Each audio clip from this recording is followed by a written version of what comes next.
Tout le monde en parle, normal, c'est le ministre de la vache folle. Voici Johnny, alias Jean Glavany.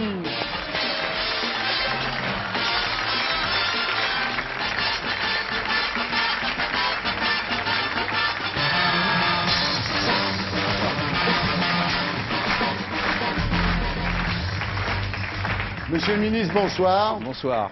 Vous préférez qu'on vous appelle Johnny ou monsieur le ministre?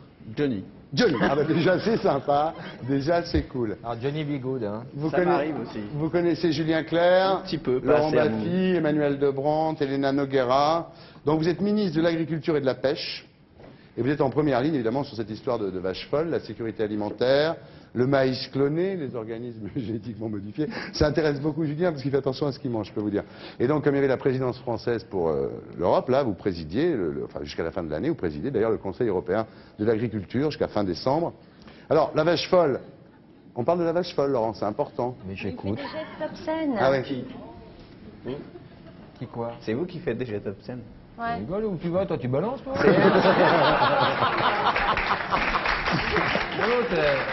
Lui à l'école il est au premier rang, Fayot va. Bien, alors. Occupe-toi de ta vache folle, moi je. Elle n'est pas ni vache ni folle et c'est elle qui m'a dit que non, mais bon. Elena, la vache folle. Ouais, c'est moi, c'est ça? Non, non. Mais non, c'est ta sœur, allez on y va.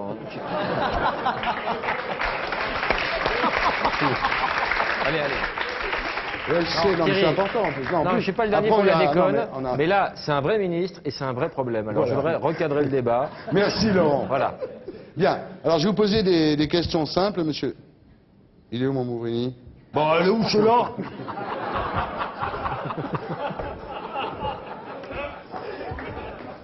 Pour l'instant, c'est assez facile pour moi, il n'y a rien à faire. Hein.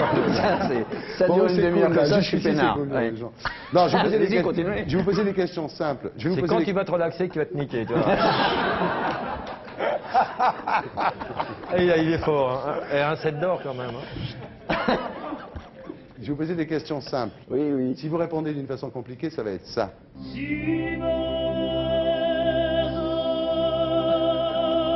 Plus mosaïqué. Donc voilà, donc il faut vraiment répondre simplement. Johnny. Bien, si vous faites trop le ministre... Bon, alors, C'est drôle, je suis en Corse. je vais vous poser, non, je vais vous poser clairement, pourquoi est-ce qu'on a fait manger, j'ai 5 questions sur la vache folle, je ne vais pas faire la soirée, mais pourquoi est-ce qu'on a fait manger de la viande aux vaches? Pour une raison, à mon avis, simple, c'est qu'à un moment, des gens se sont dit, si on leur fait manger de la viande, ils vont manger plus de protéines, ça va donner plus de lait, elles vont grandir plus vite, elles vont grossir plus vite, on va gagner plus de fric. Voilà, en gros, c'est ça. Donc c'est le libéralisme. Un truc comme ça, ouais. En disant le productivisme. Productivisme, d'accord. Est-ce que c'est né d'un pays précis? Est-ce que plusieurs chercheurs dans différents pays travaillaient sur ce truc de ne plus faire manger de l'herbe à des bovins? Ou est-ce que c'est parti d'un pays précis? Est-ce qu'il y a eu quelques esprits éclairés dans des laboratoires et autres? Ou est-ce que plusieurs pays travaillaient chacun de leur côté à cette éventualité? Ce qu'on m'a raconté, moi, mais est-ce que c'est vrai? C'est que c'est venu d'un constat, c'est que des éleveurs bovins ont remarqué que quand une vache velait, qu'elle donnait naissance à son petit veau, elle bouffait le placenta. C'est-à-dire qu'elle nettoyait, elle bouffait tout ce qui était autour et elle le nettoyait avec la langue. Il y a Quoi. pas mal Pour d'animaux revenir à vos histoires de il y a langue, pas mais mal- il y a Et pas donc, mal là, on est dans d'animaux qui font l'anthologie. ça. Oui, Et beaucoup donc- d'animaux font Donc ça. ils se sont dit, donc elle aime ça, la nourriture bovine, quoi. Et puis ça serait né de là. Je sais C'est pas si peut-être c'est pas des vrai. gars de la campagne qui se sont dit ça quand Je pense pas. Moi, je vois pas des types de la campagne faire manger de la viande à des vaches. En même temps, c'est bien là que ça s'est passé quand même. Ouais. Est-ce qu'il n'y a pas là une transgression quand même grave, quoi, de vouloir faire manger Moi, je- de la viande à des vaches? Bah oui, mais je veux dire, oui, je suis d'accord, moi. Pour moi, une vache, ça doit brouter de l'herbe, point. Voilà. Ouais. Non, mais moi, je suis pas un rural, je suis un citadin Non. et j'ai peut-être des idées un peu comme ça, simplistes. Ouais. Donc il y en a d'autres, à d'autres moments, ils se sont dit, ça pourrait bouffer de la viande. Bon, voilà. D'accord. Combien de gens en France risquent de mourir de l'ESB dans les années qui viennent? Si vous ne savez pas, vous dites je ne sais pas. Je sais pas. Parce qu'on parle de 136 000 pour le moment. Non, non, j'y crois pas. Vous y croyez Il y a un pas? article dans l'IB hier, il disait Ouais. 600. Non, non. 600 En quoi? fait, les gens n'en savent rien. Oui, c'est ça, mais je Alors, demande- il y a attendez. des scientifiques Moi, je qui vous ai- s'amusent à faire des extrapolations statistiques, ils n'en savent rien. Alors, combien de tests de dépistage fait-on par jour en France? Pour l'instant, on en a fait 20 000 en 6 mois, donc vous faites le rapport, 25 000, mais on va passer à 20 000 par semaine au 1er Ah ouais. janvier, là. Ah oui, Donc c'est on pas monte mal. en régime. Et on va tester le cheptel au bout de combien de temps? On va commencer à monter en régime, on va être les premiers en Europe à faire ça début janvier, et puis on va en faire 20 000 par semaine, et puis ensuite monter en puissance jusqu'à ce qu'on soit capable de tester tous les bovins de France. Voilà. Et C'est-à-dire, quand tous les bovins seront testés, la situation redeviendra normale. j'espère avant Non, parce qu'on que est la passé à crise... la période d'incubation aussi. Ouais. Il y a Mais une c'est un grande peu plus inconnue. compliqué, il a raison. Ouais. Parce que les tests en France, enfin les tests aujourd'hui sur le marché, ne sont pas capables de détecter la maladie dans toute la phase d'incubation. Donc Ouais, ils d'accord. détectent dans les derniers mois de Donc la... il faut les tester souvent, les Des animaux. des animaux qu'on prête en sein actuellement et qui sont peut-être contaminés Exactement. maintenant. Nous-mêmes d'ailleurs, peut-être. Est-ce qu'il y a d'autres modes de contamination que de manger du beefsteak? Est-ce que c'est vrai? On a dit à un moment que le prion, on pouvait l'attraper par d'autres voies que la voie intestinale. D'autres modes de contamination pour l'homme. Oui, pour l'homme. Au moment où on parle, les scientifiques n'en connaissent pas d'autres. Ouais. Maintenant, Thierry voudrait savoir si une c'est réalité, sexuellement transmissible. a priori, ce n'est pas sexuellement Thierry a une ferme en transmissible. Normandie et sa question est est-ce que J'aime c'est beaucoup mes sexuellement animaux. transmissible? Est-ce qu'il y a un vaccin qui est en préparation? Non, rien. Il faut dire aux téléspectateurs, c'est qu'on gère un risque qui est très incertain. C'est-à-dire que c'est une maladie, une épizootie, comme on dit quand il s'agit d'animaux, qui est très mal connue par les scientifiques. Donc ils ont des très grosses zones d'ombre sur cette maladie. Et donc nous, on est obligé de gérer cette incertitude. Oui, on n'en Donc sait on pas ne sait pas grand-chose, exactement en fait, comment bien ça se sûr. transmet, on ne sait pas quelle est la durée d'incubation, il y a beaucoup de choses qu'on ne sait pas. D'où le nom Mais prion. Voilà. Oui. Bravo. Très bien, Bastien. Est-ce qu'il y a d'autres animaux qui sont victimes de ça? Parce que par exemple au Canada, il y a les élans, qu'on appelle aussi Famille des caribous. L'orignal. ouais, et le wapiti aussi. Non mais sérieusement, donc au Canada, ils ont trouvé Il y a que les wapitis étaient malades Il y a une aussi. maladie comparable chez le mouton qui s'appelle la tremblante du mouton, qui a Ah ouais. beaucoup de similitudes. Oui, parce qu'on Mais mange bon, tous, bon, beaucoup de gens en ce moment arrêtent de manger de la viande, enfin de la viande de bœuf, pour manger d'autres viandes, du porc ou du mouton, mais peut-être que c'est pareil. Oui, mais vous savez, le risque zéro n'existe pas. Hein. Donc moi, je peux jamais dire à un consommateur, manger ça, il n'y a aucun risque. Bon, Chaque viande a son danger. Le porc, c'est le ténia. Alors on est malade, mais on est moins seul. Petite compensation. J'ai coutume de dire, et dans une émission comme la vôtre où on parle un peu de ces choses-là, c'est que la vie, c'est une maladie sexuellement transmissible et systématiquement mortelle. Oui, bien sûr. Et donc, quand on vit, on est toujours en risque. Ouais. Et ça finit toujours mal. Alors, vous êtes devenu, excusez-moi, c'est un peu terrible pour vous, Jean Glavelli, mais bon, vous êtes devenu un peu Monsieur Vachefolle. Chacun son truc. Ouais. Non mais bon, ça vous est tombé dessus, pas de peau, quoi. Je dois dire que c'était assez surprenant. Là. Alors, vous avez pris une agence de communication pour gérer la crise.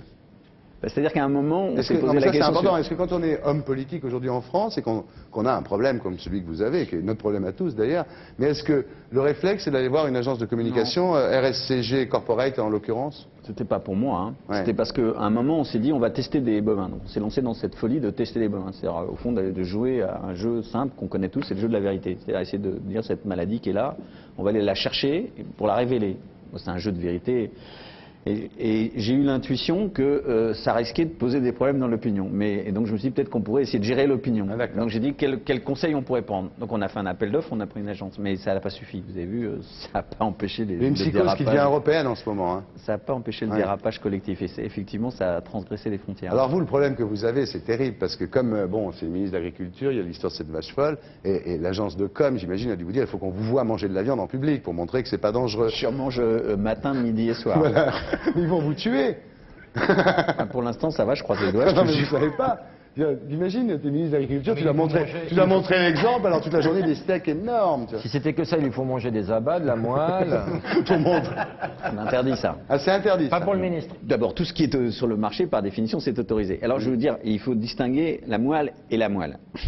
La moelle épinière est interdite, parce que celle-là, elle est contaminée souvent, en tout cas chez les bêtes malades. Mais l'os à moelle que Ah. vous aimez, celui-là est absolument dites-le, sain, parce que parce ça, qu'on ce mange sont plus les, d'os à moelle sont depuis les 3 os longs mois. dans lesquels la moelle est complètement inoffensive, et ça, c'est très bon, y compris pour la santé.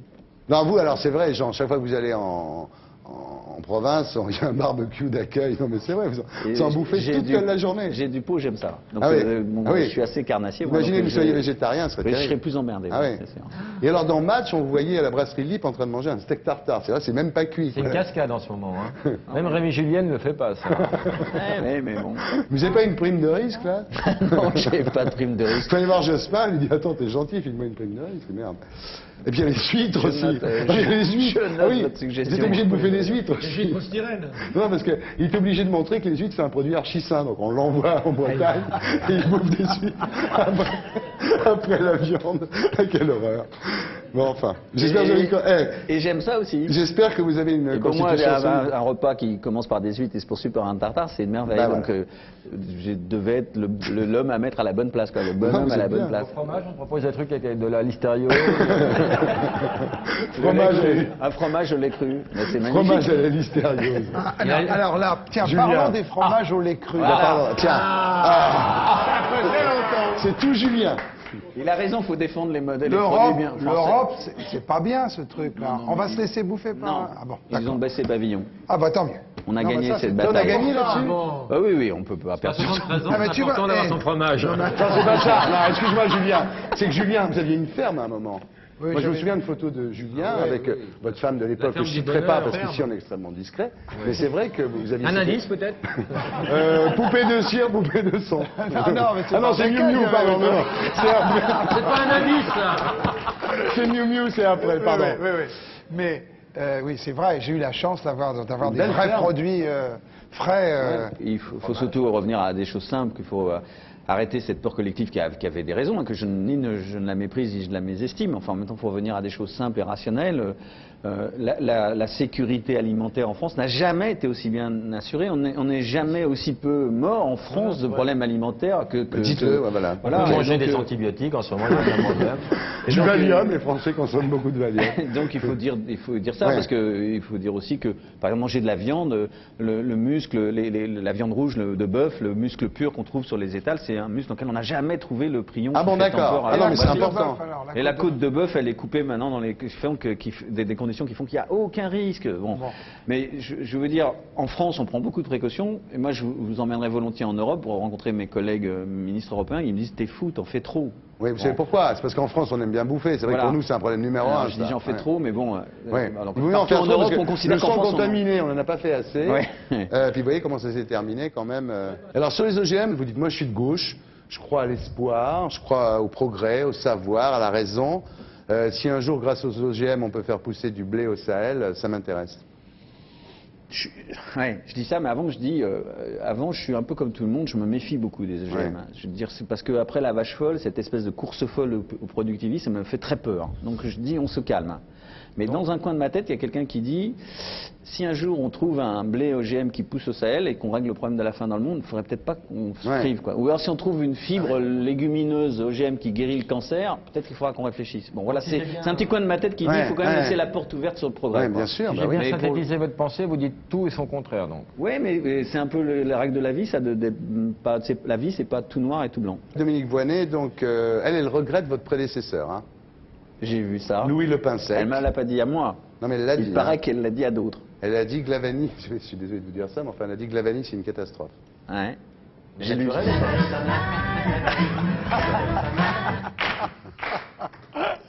Non? Mais quand je lui ai demandé si c'était vrai, elle m'a dit non, c'est pas vrai, je ne l'ai pas dit. Donc j'ai dit bon. Ça doit être terrible. Les conseils des ministres, vous voyez plein de gens. C'est vrai que tu as dit ça? Non, pourquoi? La récré. T'imagines la récré? C'est un peu comme la télé, finalement. Ah non, quand même pas n'exagérez. Ah bon, d'accord. Vous me rassurez. Bien. Alors, elle a dit, en parlant de vous, Dominique Voynet, il est dans la tradition mitterrandienne des grands copinages et des petits arrangements. Et quand je lui ai demandé si elle avait dit ça, elle m'a dit non, je ne l'ai pas dit. Non plus. Bien. Alors, votre père était général, enfin, il n'a pas commencé général, il a fini général, et c'était le premier aviateur en Europe qui est monté à Mach 2. Mais c'était un pilote d'essai, oui. Il a monté un McDo, ton père, dis donc. Et tu sais, Laurent, vous savez que dans les McDo, ça veut dire deux fois la vitesse du son. Dans les McDo, vous n'avez jamais été, je crois, dans un McDo. Hein. Jamais de ma vie, mais j'ai eu des bagarres terribles avec mes enfants, y compris quand j'ai fait un voyage de 5 ou 6 semaines aux États-Unis. Et je dis, je n'y foutrais pas les pieds. Ouais. Alors donc, moi, c'est une espèce de modèle de symbole d'une idéologie dominante contre laquelle je résiste à ma façon. Vous avez raison. Donc j'ai jamais Très mis... courte paille. Non plus. Bien. Alors, donc, en 68, vous n'êtes pas spécialement 68 arts. Non. Et vous avez le déclic en 73 à Nanterre, à l'âge de 24 ans. Vous êtes un peu révolté, c'est normal, par les inégalités de notre monde. Et vous dites, c'est au PS qu'il faut aller. Et vous allez au PS. Alors, je fais court, mais bon, 6 ans plus tard, en 79, vous êtes délégué général auprès du premier secrétaire du Parti Socialiste, François Mitterrand. Et quand Mitterrand vous propose ce job, vous lui dites combien on gagne. Ça... Non, c'est-à-dire qu'il faut se mettre à l'époque. Moi, c'est 79, j'ai 30 ans, donc je suis encore très jeune. Et puis cet homme qui était le chef de l'opposition, qui était ce grand monsieur, me convoque quoi chez lui, rue de Bièvre, dans son bureau qui est tout en haut là, et dans son poulailler comme on l'appelait. Et puis il me dit, je veux que vous travailliez avec moi. Limite, je pisse dans mon froc, quoi. Et je dis, pourquoi faire et je pose des tas de questions. Pourquoi faire, avec qui, quoi, comment, où. Et puis à un moment, j'ai eu cette vulgarité. Je dirais combien, quoi, parce que je savais pas à quoi me raccrocher. Ouais. Donc j'ai dit combien. Il me dit, vous verrez ça avec un tel. Oui. C'était pas son problème. Ah oui, c'était plutôt du trac que du culot. Oui. Des trocs. Oui. C'était plus du trac que du troc. Ouais. Ouais. Alors quand Mitterrand... Enfin, tu t'es quand même pissé dessus, hein, bravo. vous devenez incontournable au comité directeur du PS, à la Fête de la Rose, à Château-Chinon, enfin partout. Vous devenez vraiment... Évidemment, vous êtes son collaborateur le plus proche. Et en 81, il vous nomme chef de son cabinet, quand il va à l'Élysée. Et alors là, pareil, en arrivant à l'Élysée, Jean de Lavagny dit « c'est cradingue ». Pourquoi ? Giscard, il n'avait pas... Moi, je pense que Giscard dites-moi, Anémone n'avait pas fait le ménage. Je pense que Giscard n'avait pas, porté autant d'attention au palais lui-même et à l'entretien qu'il aurait fallu. Oui. Mais bon, c'est marginal comme réflexion. Ouais. Bon, alors là, évidemment, vous êtes au courant de tout. Évidemment, vous êtes un proche collaborateur de Mitterrand. Alors, commencez par Mazarine, la fille cachée du président de la République, les voyages, les coups tordus. Mais en 88, vous avez eu beaucoup d'échecs électoraux, vous, avant d'être député. Hein. Vous avez ramé pour être élu, vous. Oui, c'est un moment ça a été ma chance en politique, c'est que je commençais par perdre plusieurs fois. Et puis après, j'ai enfin fini compris par gagner. Voilà. Puis maintenant, je suis dans une série où j'ai rééquilibré, je suis devenu positif. Alors en 88, vous perdez une fois de plus, donc vous quittez l'Élysée, vous êtes un peu flippé. Il faut quand même vous laissez pas abattre, vous partez dans les îles Éoliennes avec votre famille en bateau. Ça va. Comment vous connaissez tout ça, vous ? Les RG. C'est vaillant. Non, je sais ça parce que je prépare, c'est tout. Et en 93, vous devenez le porte-parole du Parti Socialiste. Et alors là, effectivement, en 95, au lieu de soutenir Jospin comme candidat à la présidentielle, enfin pour la nomination, vous soutenez Emmanuelli. Oui, mais c'est pas un problème. D'abord, je suis un ami de Jospin depuis longtemps et en fait, je suis un légitimisme au sein comme quand quelqu'un est en place, je soutiens ceux qui sont en place parce que dans mon parti, j'aime pas les...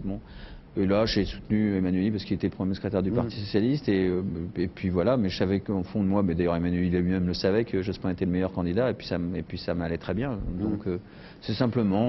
C'est vrai qu'avec Jospin, vous avez quand même une différence. C'est le devoir, ce que lui appelle le devoir d'inventaire. C'est-à-dire que lui, il prend l'époque mitterrandienne, et il dit, je fais un devoir d'inventaire. Vous dites que c'est une formule de notaire, devoir d'inventaire. Enfin, c'est vrai que quand on fait le devoir d'inventaire, c'est vrai que quand même, je ne vais pas vous accabler, mais enfin, parce que de toute façon, Mitterrand est mort. C'est vrai quand on prend la liste quand même des casseroles, il y a Mazarine qui a quand même été élevée aux frais de l'État pendant des années. Comment ça, elle a été élevée aux frais de l'État? Ça veut dire quoi, ça? Ça veut dire qu'elle a été on vous a demandé aux frais de qui étaient élevés vos enfants? Moi, ils sont élevés à mes frais, mes enfants. Donc aux frais de quelle chaîne?